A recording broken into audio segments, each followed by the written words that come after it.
Good morning, সবাই কেমন আছো? আমরা খুব ভালো আছি। আমার নেহা ঘুম থেকে উঠলো এখন। বলো গুড মর্নিং বলো। একটু স্মাইল করে দাও। ইয়ে আজকে স্কুলে যাওয়ার পুরো প্ল্যানিং ছিল কিন্তু ড্রেস শেখায়নি। গুড মর্নিং এভরিওয়ান, সবাই কেমন আছো? আশা করি সবাই খুব ভালো আছো। নেহা জাস্ট ঘুম থেকে উঠলো। আর আজকে সোমবার নেহার স্কুল ছিল আজকে, বাট স্কুলে যায়নি কারণ নেহার ড্রেসগুলো কালকে রাত্রেবেলা ধুয়ে দেওয়া হয়েছে, আমার খেয়াল ছিল না একদম। তো সেই ড্রেসগুলো নেহাই কালকে ধুয়ে দিয়েছে। আমি ওকে বলেছিলাম ওকে ধুতে হবে, তো ওই ধুয়ে দিয়েছিল। যাক ঠিক আছে, আজকে বাড়িতে বসে পড়াশোনা করবে। বাইরেতে এমনি থেকেই বৃষ্টির ওয়েদার, বাড়িতে বসে একটু পড়াশোনা করবে আজকে। জাস্ট গেল সপ্তাহে পরীক্ষা শেষ হলো, ওদের ফার্স্ট টার্ম পরীক্ষা আর কি। আর আমি তো এখন এই যে আমার এনার্জি ড্রিঙ্ক খাচ্ছি। যাও ফ্রেশ হয়ে নাও। আর এই যে ব্রেকফাস্ট রেডি হয়ে গেছে, ব্রেকফাস্টটাও খাবো আমি। আর ওদিকে রান্না বলতে আমার ভাত হয়ে গেছে, কারণ নেহা স্কুলে যাবে আমি জানতাম। আমার তো সকালবেলা একটা ক্লাস করানো ছিল অনলাইনে। আমার দোস্ত আমি টাইমে উঠেছিলাম, আমি এটা শেখাইনি। আমার আচ্ছা আচ্ছা ঠিক আছে।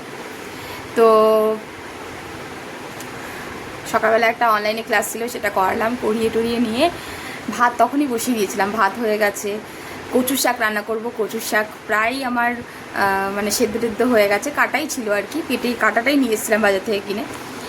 সেদ্ধ হয়ে গেছে। এবারে আমি দেখি কচুর শাক রান্না করবো, আর কী কী টুকটাক কিছু কিছু রান্না করব। কী রান্না করব না করব সেগুলো চলো তোমাদেরকে ভিডিওতে শেয়ার করব অবশ্যই।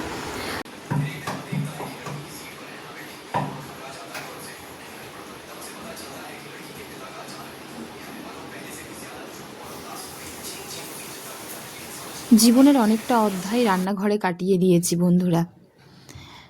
কেন? কারণ ওই যে মেয়েদের যেটা কাজ, সংসারের মানুষগুলোর মন জুগিয়ে চলা, প্রত্যেকটা বাড়ির বউদের তো সেটাই কাজ, তাই না?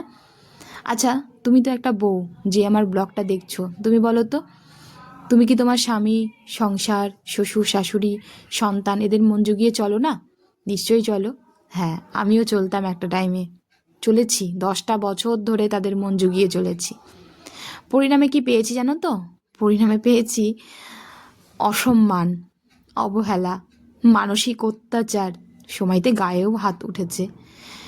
তো অনেকটা লাইফ পেরিয়ে এসেছি, অনেকে লাইফের অনেকটা অংশ পেরিয়ে এসেছি, এবং সংসার জীবনের যে অভিজ্ঞতা না, সেটা আমি খুব ভালো করে সেদিক থেকে অভিজ্ঞ। ফলে সেই সংসারের প্রতি যে আসক্তি, যে সংসার করব যে আসক্তি, স্বামী থাকবে, সন্তান থাকবে, স্বামী সন্তান নিয়ে সংসার করব, সেই আসক্তি কাটিয়ে তুলতে পেরেছি। কেন? কারণ ওই যে বললাম 10 বছরের তিক্ত অভিজ্ঞতা। যাই হোক, সেসব বলবো। আমার ব্লগ তোমরা দেখতে থাকো, সবই আস্তে আস্তে জানতে পারবে কেন আজকে আমি একজন সিঙ্গেল মাদার, কেন আমার লাইফটা এত স্ট্রাগল করে কাটাতে হচ্ছে। খাওয়া পড়ার জন্য, নাকি সম্মানের জন্য, নাকি একটু শান্তির জন্য, সবই তোমরা জানতে পারবে আমার ব্লগের মাধ্যমে। বেশ কয়েকদিন আমি আমার ব্লগ চ্যানেলে ব্লগ দিইনি, এবং যে ব্লগগুলো প্রথমে দিয়েছিলাম সেগুলোকেও প্রাইভেট করে রেখেছিলাম, যাতে আমার চ্যানেলটা বা ব্লগটা কেউ দেখতে না পারে। আর সাবস্ক্রাইব তো একেবারেই কম, সেটা ছেড়েই দিলাম। কাজ না করলে কি আর সাবস্ক্রাইব বাড়বে? কখনোই না, ধীরে ধীরে বাড়বে। আর যেটা বলছিলাম যে ওই যে মন জুগিয়ে চলার কথা, সেই মেয়ের আজকে মন জোগাচ্ছি। আজকে যেহেতু ও বাড়িতে আছে, তো ওর ইচ্ছা হয়েছে লুচি খাওয়ার। আমি ঠিক আছে, ও বাড়িতে আছে, আমিও বাড়িতে আছি, এরকম সুযোগ খুব কমই আমার লাইফে আসে, বা আমাদের মা মেয়ের লাইফে আসে। তার জন্য আজকে ওর মন পছন্দের লুচি তৈরি করলাম। স্কুলে গেলেও তো টিফিন করে দিতে হতো, তাই ভাবলাম চলো একটু লুচি করে দিই, খেতে যখন চাইছে। যে লুচি আলু তরকারি করে ম্যাডাম এখন খাবে, এই যে। আর এদিকে রান্নাটাও বসিয়ে দিয়েছি। আজকে তো বৃষ্টির ওয়েদার, খিচুড়ি খাওয়ার দিন, কিন্তু খিচুড়ি খাওয়া হবে না, কারণ গতকাল আমি আসার সময় কচুর শাক কিনে নিয়ে এসেছিলাম। তো ওটা যেহেতু কাটিয়েই নিয়ে এসেছিলাম, তো তার জন্য আজকে রান্না না করলে নষ্ট হয়ে যাবে। ওই জন্য কচুর শাকটা রান্না করছি একটু মানে নিরামিষ করেই করছি, আদা কাঁচা লঙ্কা দিয়ে আর একটু ছোলা সেদ্ধ গতকাল করেছিলাম, সেই সেই ছোলা সেদ্ধটা দিয়ে আর কি কচুর শাকটা রান্না করছি। আর এদিকে মটর ডাল সেদ্ধ করতে বসিয়ে দিলাম, চাল কুমড়ো দিয়ে মটর ডালটাকে রান্না করব আজকে। তো এই যে ডালটা সেদ্ধ হোক, প্রেশার কুকারে বসিয়ে দিলাম। আর প্রেশার কুকারটা না অনেক পুরনো, কিছু মনে করো না, হ্যান্ডেল ফ্যান্ডেল নেই। অ্যাকচুয়ালি এটা আমার মায়ের প্রেশার কুকার, আমরা যখন ছোট ছিলাম তখন মা ইউজ করতো, মায়ের কাছ থেকেই সব বাসনপত্র নিয়ে এসেই আমি সংসার করছি। যাই হোক, এই যে কচু শাক রান্না করার জন্য মশলাটা কষিয়ে নিলাম, হলুদ লবণ দিয়ে দিলাম, দিয়ে ভালো করে কষিয়ে নেব। নেওয়ার পর এর মধ্যে ছোলা সেদ্ধ দিয়ে দেবো, দিয়ে যেমন করে আর কি কচু শাক যেভাবে রান্না করে, তোমরা কে কীভাবে রান্না করো সেটা আমাকে জানাতে পারো। আগে না অনেক রকম রান্না করতাম, অনেক রকম, যখন আমি সংসার করতাম, সংসার এটাও করছি, এই নয় যে এটা সংসার করছি না, সংসার করতাম যখন স্বামীকে নিয়ে, মানে শ্বশুরবাড়িতে সংসার করতাম, তখন কিন্তু আমি আমার অনেকটা টাইম রান্নাঘরেই কাটিয়ে দিতাম, জানো তো। কেন? ওই যে স্বামীর মন জুগিয়ে চলতে হবে, সংসার করতে হবে, আমাদের সামাজিক একটা নিয়ম আছে না, মেয়েদেরকে সংসার করতে হবে। স্বামী যতই অত্যাচার করুক, স্বামী যতই খারাপ হোক, বা শ্বশুরবাড়ির লোকজন যতই খারাপ হোক না কেন, তুমি মুখ বুজে তোমার সংসার করবে, এটাই তোমার সব, এটাই তোমার মানে তোমাকে মা বাবা বিয়ে দিয়েছে, জন্ম দিয়েছে, দেওয়ার পরে তোমাকে একজনের হাতে তুলে দিয়েছে, মানে এটাই তোমার সব কিছু। তুমি সেখানে কোনো কিছু বলতে পারবে না, কোনো অন্যায়ের প্রতিবাদ করতে পারবে না, কিচ্ছু করতে পারবে না, এটাই তোমার জীবনের অঙ্গ প্রত্যঙ্গ। আমার যা ভাষা আমি সেই ভাষাই বললাম, আমি অত সাহিত্যিক ভাষা জানি না। তো যাই হোক, যেভাবে বলছি তোমরা সেভাবেই শুনতে থাকো। অনেকটা টাইম রান্নাঘরে কাটিয়ে দিয়েছি, এখন আর সেই টাইমটা নেই। যেদিনকে বাড়িতে থাকি সেদিনকেই একমাত্র রান্নাঘরে একটু সময় কাটাতে পারি, যার জন্য দেখতেই পাচ্ছ আমার রান্নাঘরটা একটু অগোছালোই হয়ে রয়েছে, এদিক ওদিক ছড়ানো ছিটানো। তবে একটু সময় করে দেখি একদিন গুছাবো। আর গুছাতে গেলে কি বলতো, অনেক জিনিসের প্রয়োজন, যেগুলো এখন আমার কাছে আপাতত নেই, তো সেগুলো কিনতে হবে, কিনে নিয়ে সুন্দর করে ঘরটার গুছাতে হবে। তো কি বলতো, অত ইনভেস্ট করতে না চাই না, কারণ একটা টাইমে সংসারের পেছনে প্রচুর ইনভেস্ট করেছি, প্রচুর শখ পূরণ করেছি, প্রচুর গুছিয়ে গাছিয়ে সংসার করেছি, সেগুলো সবই আমার জীবন থেকে চলে গেছে। তো ওই জন্য এখন কিছু কিনতে গেলেও না একটু ভাবনা ভাবনা চিন্তা করেই করতে হয়, যে এই জিনিসটা কিনছি, এই পয়সাটাকে ইনভেস্ট করছি, এটা আদৌ কি আমার কাছে থাকবে? তো এই একটা মনের মধ্যে না, আমার আসলে কি বলতো, এই সন্দেহর জিনিসটা বা এই মনের মধ্যে এই জিনিসটা আসাটা স্বাভাবিক ব্যাপার। আজকে নেহা বিছানাটা গুছিয়ে দিল, এই যে বিছানা গুছিয়ে শুয়ে রয়েছে, আর লোডশেডিং হয়ে গেল। আমি তো গরমে পুরো ঘেমে গেছি, বাইরে প্রচণ্ড মেঘ করেছে, বৃষ্টি হবে, বৃষ্টি অলরেডি শুরু হয়ে গেছে। তো চলো, ভালোই হলো বিছানাটা গুছিয়ে দিয়েছে। আমার ওদিকে কচু শাকটা রান্না করা হয়ে গেছে, এখন ডালটা করব। ডালটা সেদ্ধ হয়ে গেছে, ডালের মধ্যে চাল কুমড়োটা দেবো, দিয়ে নিয়ে সেদ্ধ করব, করে নিয়ে ডালটা কমপ্লিট করে নেবো, ব্যাস এই আজকে রান্না করব, আর কিছু সেরকম করব না। বন্ধুরা, স্নান করা হয়ে গেছে, স্নান করে জাস্ট আসলাম, এখন বাজে 1:40, আমার ঘড়ি অবশ্য ফাস্ট আছে। আর ভাড়া বাড়িতে থাকলে না অনেক রকম রেস্ট্রিকশান থাকে, যেমন দেখো আমার এই যে জামা কাপড়গুলো ধুলাম, আমি বেশ অনেকগুলো জামা কাপড় ধুয়েছি, বাইরে কিছু মেলেছি, বাইরে বৃষ্টি হচ্ছে খুব, একটু হালকা শেডের মধ্যে আর কি মেললাম, মানে তাও শুকাবে না, কিন্তু ছাদে জামা কাপড় মেলা যাবে না, ছাদে মেলতে গেলে এক্সট্রা টাকা দিতে হবে।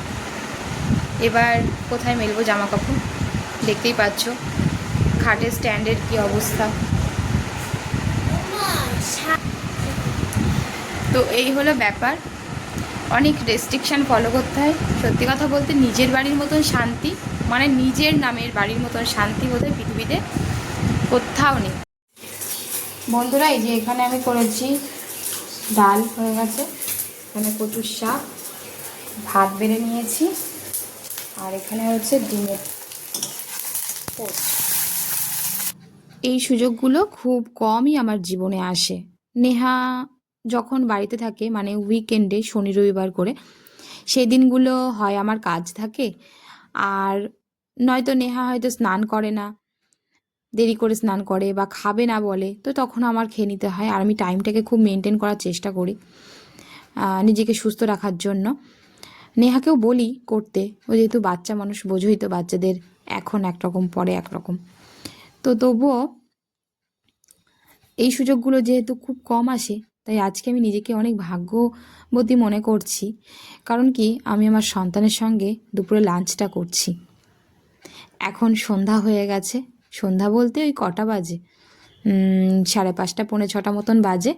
আমি একটু অ্যাফ্রেশ করে নিয়ে আসলাম। আমি তো চাটা এখন খুব কমই খাচ্ছি, অ্যাফ্রেশটা খাই। এটা একটা এনার্জি ড্রিঙ্ক, চায়ের রিপ্লেসমেন্ট বলতে পারো, মানে চায়ের পরিবর্তে খেতে পারি, খাই আর কি। আর দুপুরবেলা একটু পড়াশুনো করছিলাম। আমরা যারা যে প্রফেশনেই থাকি না কেন, সেই প্রফেশনে না একটু পড়াশুনো করার প্রয়োজন। কারণ শেখার কোনো শেষ নেই। তুমি যত শিখবে তত দেখবে আরও গভীরে ঢুকছো, আরও গভীরে তুমি পৌঁছে সেখানে আরও অনেক কিছু শিখছো। পড়াশুনো হলো সমুদ্রের মতো, যত যাবে ততই তুমি শিখবে, যত যাবে ততই তুমি জানতে পারবে। দুপুরবেলা খাওয়া দাওয়া করে একটু পড়াশোনা করছিলাম, করতে করতে এত চোখটা লেগে আসছিলো না, একটু শুয়ে পড়েছিলাম। একটু মানে ওই 0.5 ঘন্টা 45 মিনিট মতো একটু ঘুমিয়ে নিলাম, পাওয়ার ন্যাপ নিলাম আর কি। নিয়ে তারপরে এই যে এখন এনার্জি ড্রিঙ্কটা খাচ্ছি, তার সঙ্গে আবার সেই পড়াশোনা একটু শুরু করলাম। নেহা ঘুমিয়েছিল, নেহা ঘুমিয়ে উঠে একটু মোবাইল টোবাইল দেখছে আর কি। আমি বললাম, ঠিক আছে দেখুক, বাচ্চা মানুষ, ওর টিউশন আছে, একটু পরে টিউশনে যাবে। আজকে আমার ক্লাস ডেট ছিল, কিন্তু আমি যেতে পারিনি বৃষ্টির জন্য। স্টুডেন্টও সেরকম কেউ আসেনি, তো ওই জন্য আমি দেখলাম থাক, আজকে এত বৃষ্টি, আর আমি যেখানে যাব সেটা গ্রাম্য এলাকা, তো সেই জন্য আমি আজকে আর গেলাম না। গুড ইভিনিং বন্ধুরা, এখন একটু রাস্তায় হাঁটতে আসলাম। নেহাকে টিউশনে দিলাম, দিয়ে রাস্তায় একটু হাঁটাহাঁটি করছি। তো বৃষ্টির ওয়েদার তো, রাস্তাঘাট সব ভেজা, একদম ভেজা ভেজা রাস্তা দিয়ে হাঁটতে হচ্ছে। তবে শহরে এলাকা বলে কাদাটা কম, কাদাটা নেই। আর না হলে গ্রামে যা কাদা বলার বাইরে, রাস্তায় বেরোলে না একদম পুরো পাটা পুরো কাদায় মেখে যায়।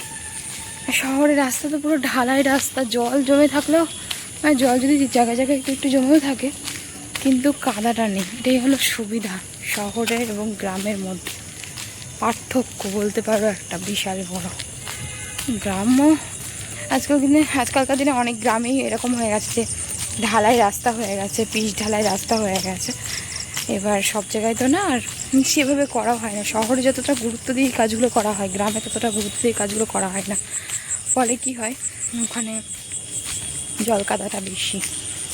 যাই হোক, এই রাস্তা দিয়ে হাঁটি একটু।